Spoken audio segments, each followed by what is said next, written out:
इब्ने सिरीन जिन्होंने ताबीर अल-रोया किताब लिखी, उनका मर्तबा अल्लाह ने बहुत बड़ा बनाया। आज भी हर आलिम के पास वही किताब होती है और ख्वाबों की ताबीर उसी में से बताई जाती है। उनकी बहन थी हफ्सा, ये सारी क़रातों में इतनी माहिर थी, इतनी अच्छी कारी थी कि सुभान अल्लाह, उनके हालात में लिखा है कि 32 साल अपनी घर की मस्जिद में गुजार दिए। फ़कत तहारत वगैरह के लिए मस्जिद से बाहर निकलती, बाकी सारा वक्त उस मस्जिद में बैठकर औरतों को और छोटे बच्चों को दीन की तालीम देती। इतनी बड़ी कारिया थीं कि मोहम्मद बिन सिरीन को खुद अगर कुरान में किसी लफ्ज़ के तलफ़्फ़ुज़ के अंदर मुश्किलें पेश आती तो किसी बच्चे को भेजकर कहते कि जाओ देखो हफ्सा इस लफ्ज़ को किस तरह अदा करती है, फिर उस लफ्ज़ को तुम भी वैसे ही अदा कर लेना। चुनांचे उनके बारे में बाज़ ताबीन ने लिखा है कि हमने इतनी इबादत गुजारा और इतनी इल्म वाली औरत कहीं नहीं देखी। हत्ता के बाज़ ने किताबों में लिखा कि हमने ऐसी औरत इल्म वाली देखी कि जिनको अगर हम हसन बसरी रहमतुल्लाह अलैहि पर भी चाहें तो फजीलत दे सकते हैं।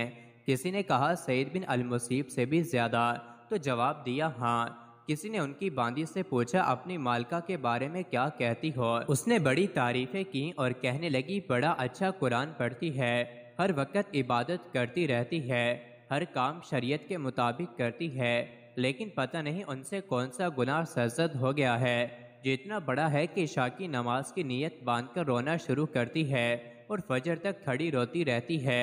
वो बेचारी बांदी ये समझी कि शायद किसी बड़े गुनाह की वजह से सारी रात रो रो कर माफिया मांगती है, तो उससे अंदाज़ा लगाइए कि हफ्सा बिन सिरीन ने दीन की खिदमत कितनी ज़्यादा की। हज़रत राबिया बसरी रहमतुल्लाह अलैहा एक दफ़ा कहीं बैठी थीं, करीबी एक आदमी भुना हुआ गोश्त खा रहा था। उन्होंने जब उसे देखा तो रोना शुरू कर दिया।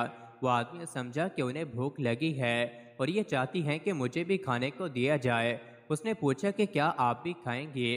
फरमाने लगी नहीं, मैं इसलिए नहीं रो रही बल्कि मैं किसी और बात पे रो रही हूँ। उसने पूछा कि वो कौन सी बात है?